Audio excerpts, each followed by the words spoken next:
नमस्कार, स्वागत है आपका। आप देख रहे हैं प्राइम टीवी। मैं हूं आपके साथ अदिति मिश्रा। वक्त है प्राइम उत्तर प्रदेश का।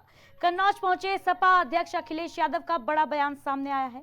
अखिलेश यादव ने कहा कि हमारी सरकार बनने पर हम अहिल्याबाई की सोने की प्रतिमा लगाएंगे। इसके लिए अखिलेश ने जगह भी बता दी है। अखिलेश ने कहा है कि पाल चौराहे पर प्रतिमा लगाई जाएगी। इसके साथ ही अखिलेश ने बीजेपी पर निशाना साधते हुए कहा कि सपा के कार्यों पर पत्थर लगाने का काम भाजपा का है। भाई क्या इतना सम्मान है समाज में। और अगर पाल चौराहे पे, क्योंकि पहले ये जो मार्ग बाईपास बनाया था समाजवादियों ने, उसके एनएचआई के लिए लिख करके दिया जिससे 6 लेन बने। जब पहली मीटिंग हुई थी हमारी और जो अभी देश के सरफेस ट्रांसपोर्ट मिनिस्टर हैं गडकरी जी, उनकी जब हमारी मीटिंग हुई तो अभी हम लोगों ने कहा था कि 6 लेन हम मांग रहे हैं, तो 6 लेन सड़क बन गई। अब वो चौराहा जब अहिल्याबाई होलकर जी के नाम से हो रहा है तो समाजवादी लोग उसमें सोने की प्रतिमा लगवाएंगे।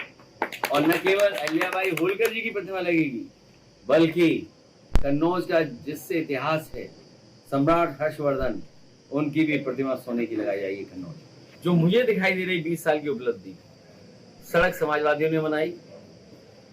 जो मैं जिस सड़क से अभी मैं आया हूँ, सड़क समाजवादियों ने बनाई, डिवाइडर समाजवादियों ने बनाया।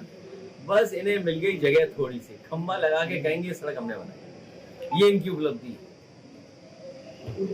और जहां तक कन्नौज का सवाल है, इनकी एक ही उपलब्धि है कि सब समाजवादियों के काम रोक दो।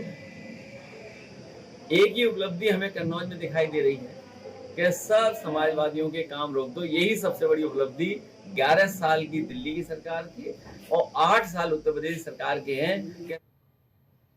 कानपुर का बिकरू कांड एक बार फिर से सुर्खियों में है। दरअसल पुलिसकर्मियों को शासन ने नोटिस भेजा है और कहा है कि 15 दिनों के अंदर पूरा पैसा वापस कर दिया जाए, वरना वेतन से 20% की कटौती की जाएगी। इससे सभी पुलिसकर्मी चिंता में आ गए हैं।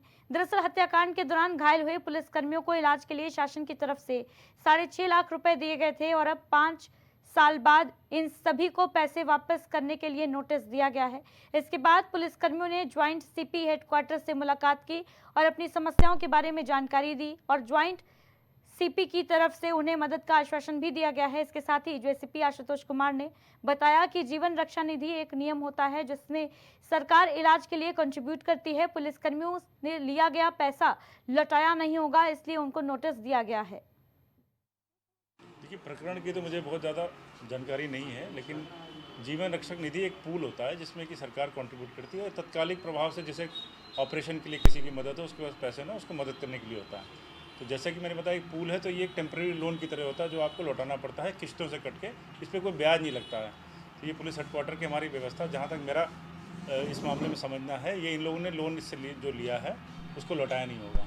और तरीका इसका ये होता है कि आप अपना जब इलाज कराते हैं तो इलाज के सारे पेपर, सारे कागजात लगा के जब आप सबमिट करते हैं तो सरकार उसको रिम्बर्समेंट देती है। कहीं ना कहीं चूक हुई है, इस वजह से इनकी रिकवरी